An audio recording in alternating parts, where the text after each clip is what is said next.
Hello, everyone. Welcome to Uncuffed with Ron Theorina. Hey, I know it's been a while. Boy, it feels good to be back in the studio. Been on the road, been traveling, teaching TYRO leadership. You know, the word TYRO is a Latin word that means apprentice, novice, someone learning something new, a warrior.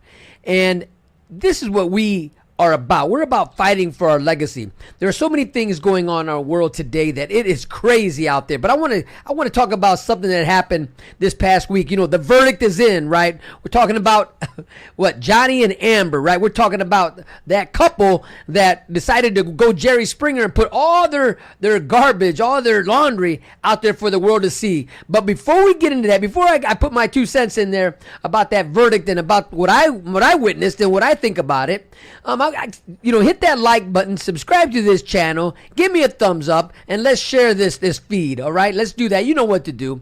Hey, again, my name is Ron Theory, and I want to thank you for joining me on today's show.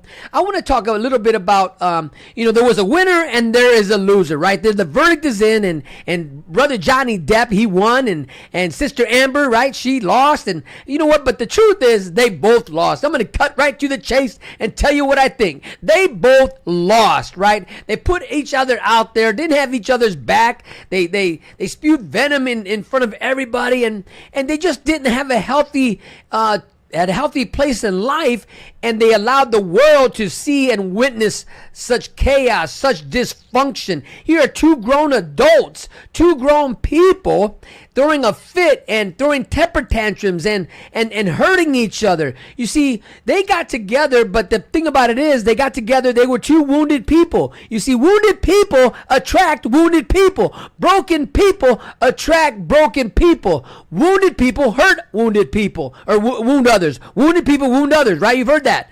And I'm telling you, what we witnessed in that courtroom was two dysfunctional adults, right? They might be physically at an adult age, but mentally they were both still running in like a teenager, still having temper tantrums, still throwing fits about the way their life is not going, instead of coming together and talking out things and talking through situations, and to not allow us to see those total dysfunction, right? And yes, we all were rooting for Johnny, and some were rooting for Amber, but I'm telling you what, man, I just wish that they would have come together and they would have reconciled and said, you know what, I'm sorry. Nobody said they were sorry. Nobody apologized for their behavior. Nobody wanted to take responsibility. Yes, there was a lot of drugs and alcohol involved, but nobody wanted to take responsibility for the chaos, dysfunction of what they brought for the world to see. It's like they allowed this platform, the courtroom, to be a movie that later on, I promise you, later on they're going to make a movie into it. They might star in their own movie. They're trying to figure out a way how they can write a script based upon their dysfunctional life, so that they could put it on the big screen and make some money, right? That's all the bottom line is. These people are hustlers. These people are actors. These people want to be on the screen. It's a form of narcissism. They want the world to feel sorry for them. They want the world to look at them and say, oh my gosh, I can't believe this happened to you. Guess what? They are wealthy people. They're in a position of wealth, a position of influence. And yet that's the best you can do. The best you can do is throw stuff at each other. The best you can do is poop on each other's bed, right? And both of them pooped on each other, right, in front of the whole wide world to see. It wasn't beautiful. It was nothing pretty about it. If it was disgusting, it was pathetic. It was sad. It was like, are you serious? You're in one of the greatest positions you can be in life, and this is what you do with it? You throw it away. You take for granted the position of authority that has been given to you, the influence that you have over people, that you can help bring healing to a land. You can help bring a powerful vision and empower people. But no, you want to bring destructive. You want to destroy a way of thinking. You want to destroy a lifestyle that you get the privilege of living.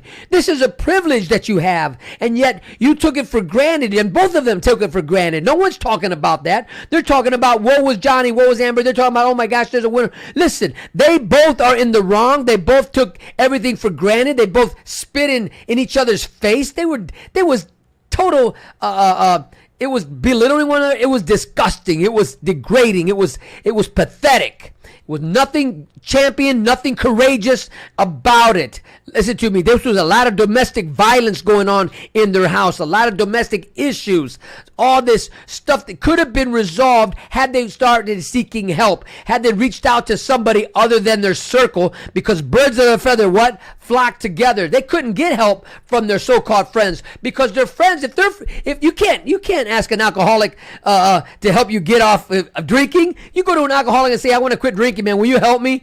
I mean, before you know it, you're both going to be drunk again. You can't go to somebody who's got the same problem you got for help. You got to go outside that group. You got to go outside the box. You got to go outside your sphere of influence in order to bring change into your atmosphere. If what you're doing doesn't say who you are, then change what you're doing before what you're doing changes who you are. Listen to what I just said. Man, they were in a world of chaos and they didn't know how to get out. Before you know it, put enough pressure on the pipe, what happens? It exploded. It exploded to the degree where we all got to see their trash, their garbage, this fake life that they were living, this fantasy world where they were living, and they couldn't deal with it because their reality wasn't what they wanted it to be. Guess what? We all have to pay bills. We all have issues, but we resolve them in a healthy way. We talk things through, right? But when you are throwing temper tantrums, you're throwing things at one another. Man, these are cases, man. There's people in prison for lesser offenses than what they did in the cases of just domestic abuse that they put each other through. They were verbal, mental, and physical abuse going on in that house. Everybody's seen it, whether it was one perpetrator or both perpetrating it. Nonetheless, there was domestic violence going on in their house, and there's never room for domestic violence. I only wish that they could have been honest with themselves, and you know what? And they owned their story because it was all about finger pointing. Finger pointing. If she would have, he said, she did, all this stuff. Nobody truly took for responsibility for their own actions. Nobody took responsibility for their own trash, their own mess. In fact, they got so messy, and you couldn't even tell whose mess is whose. They got lost in it. And so now they went on TV to share with everybody because guess what? Now they're a star in their own play. Now they're making another movie. Now they're waiting for somebody to come and sign them for the dotted line. I promise you, I guarantee you, they're going to get paid out of this script, right? A movie's going to come out of this, and Johnny Depp and Amber, I don't even remember her last name, she's going to get paid too, right? No matter how much of a villain she was portrayed or she was in this whole storyline. You talk about a villain, right? Boy, oh boy, oh boy. And they were both chaotic. They were both crazy. They were both amazingly in themselves narcissistic. Man, I mean, listen, they're both good actors. They're great actors. I enjoy their movies. I'm not talking about that. I'm talking about their character. I'm talking about their character in real life.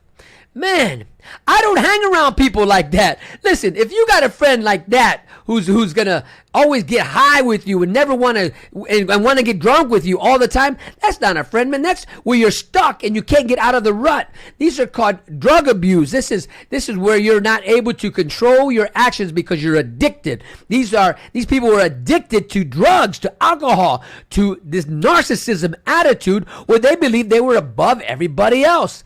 It doesn't work like that. Life does not work like that. And that's what I'm talking about today. So I want to give you, in all this what I'm saying, I want to give you something that will help you. If you find yourself in a situation where there's the domestic abuse, get some help. Don't stay there. Don't stay where you're tolerated. You see, each of them tolerated one another, but go where you're celebrated. Each of them did not celebrate one another. Don't stay where you're tolerated. Go where you're celebrated, right? And then each one of them, if they would have just took a moment, just took a break, right, and examine where they were at, maybe gone to church or something, I'm telling you right now, man, it would have saved all that drama that we witnessed. Man, that's garbage. It's pathetic. It should never have happened because they're two grown people with what? Little children issues. They were two grown people with little children issues. Now check this out. I'm going to give you 3 points that will help you get to the next level, right? Because we all have our dilemmas. We all have issues, but man, Listen, if you can recognize your strength, it's easy to recognize your weaknesses. It's easy to point the weaknesses out in others, right? And that's what we saw. But if you can recognize your strength and you can recognize the strength in others and you begin to celebrate your strength and you begin to celebrate other strength, I promise you, those things that you're dealing with in life, maybe you're in a relationship and you're both trying to figure each other out and learn each other. Maybe it's a brand new relationship. Maybe you just got married and you're trying to understand what your role is. That's okay. Two people trying to build a house together. Nobody said it's going to be easy, but when you throw temper tantrums, when you don't know how to self-regulate, that's a problem. So take a deep breath, count to 10, take your time, slow down.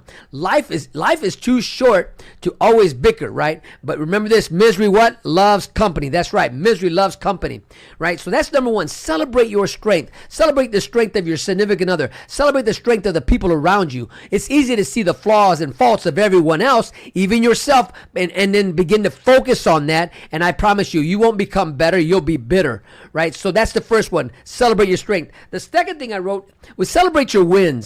You know, life is too short to not celebrate those wins. Like a win like what? Let's say you paid your bills for the month. That's a big deal, right? You paid for it. You paid off your credit card for the month. Celebrate those wins, right? You learn how to cook something. Celebrate those wins. Man, you did something that might seem a minor in your life, right? But those minor things are what's going to make the major things really worthwhile. But you got to celebrate the minor things in your life, right? You got up early. You didn't hit the snooze. You got up before the snooze. That's a big deal, right? You were not late for work for 30 days. You made it, right? You ain't drank alcohol for 30 days. You made it, right? You ain't got high for 30 days. Whatever it is, celebrate your wins. Celebrate your victories. It's easy to remember and to live in regret and remember the things you didn't accomplish versus it's easy to remember that your victories. I want to encourage you, start remembering those wins. Start remembering and celebrate those wins. You know, even if you have to go back, document it. Get a journal together. Get a diary together. Write down the struggles, and then as you overcome those struggles, you can go back and see if you need to be self-motivated. If you need a cheerleader in your life, become your own cheerleader. Read your journals. Let that be that cheerleader in your life that pushes you to the next level. And I got one more. This is really important. Celebrate others. Celebrate others. It's not enough just to celebrate yourself. Because if you're not celebrating the person next to you, don't get mad when nobody's celebrating you. Do you hear what I said? Don't get mad when nobody's celebrating you if you're not celebrating them. If you have children and you want people to celebrate your children, are you celebrating other people's kids? Right? Don't get mad if nobody's celebrating yours because you're not celebrating theirs. What comes around what? Goes around. Celebrate others. Celebrate your victories, your small wins, and then when that big win comes, you'll know how to actually celebrate that. Don't just celebrate the big wins, celebrate the little ones. And of course, the last one, recognize and celebrate your strengths. Celebrate those things that you're good at. Celebrate those things you're learning and you're getting over. You're winning in your life. You got to start celebrating. This show's called Uncuffed. Let yourself be free. Quit holding yourself back. Quit worrying about what others say. If you got to go outside and you want to, yeah, I'm free, and you won something and you victory, you overcame something in your life, let it out. Celebrate. Scream out top of your lungs. Don't worry about what others say. They don't know what you had experienced. They don't know what it took to get you where you're at today. They don't know your struggles, right? But you do. And when you have victory and you win, and you can celebrate those small wins, those big wins, right? Your strength in your life, others, this will become contagious. Others too will begin to celebrate their own wins, their own small victories, right? And when the big one comes, everybody celebrates it. When the little one, everybody celebrates. And they will come to you and they will thank you for that. They will thank you for helping them look past themselves to see the bigger picture. Because a lot of times we don't want to celebrate ourselves because we're so filled with shame or guilt or this false humility. Listen, celebrate yourself. If you're not celebrating you, no one else will. If you don't know your worth, no one else will. Celebrate you as you celebrate others. That's the key to success. So we're talking about Johnny winning in the court battle. I know that happened. You know it happened. But man, to me, they were both losers. Both losers in it. They both were in there fighting one another, putting each other down, exposing all this trash, this garbage, instead of dealing with it in a healthy manner where they could have dealt with it. They could have got outside forces to come and help, walk them through, help them talk it through, help them live it through. But now everybody got to see it. You've seen it. Now you got an opinion about it. I got an opinion about it. To me, I think they both lost. There was really no winner in this because they didn't have each other's back. You know, one thing about love, and if you're in a relationship, one thing about love does not, listen to me, love does not expose. Love covers. Hear what I said? Love does not expose. Love covers. That should be the name of this segment. Love does not expose, it covers. And that's what Johnny didn't do. That's what Amber didn't do. They didn't cover each other. They didn't have each other's back. In fact, they exposed each other, the front side and the back side, like it was their job, like it was something that they were looking forward to do. Oh, man. But listen, fellas, I want to encourage you. Make sure you cover your lady. Make sure you don't expose her. We all have faults, right? Your job is to cover, not expose. That's what love does. Love covers. Man, I tell you what.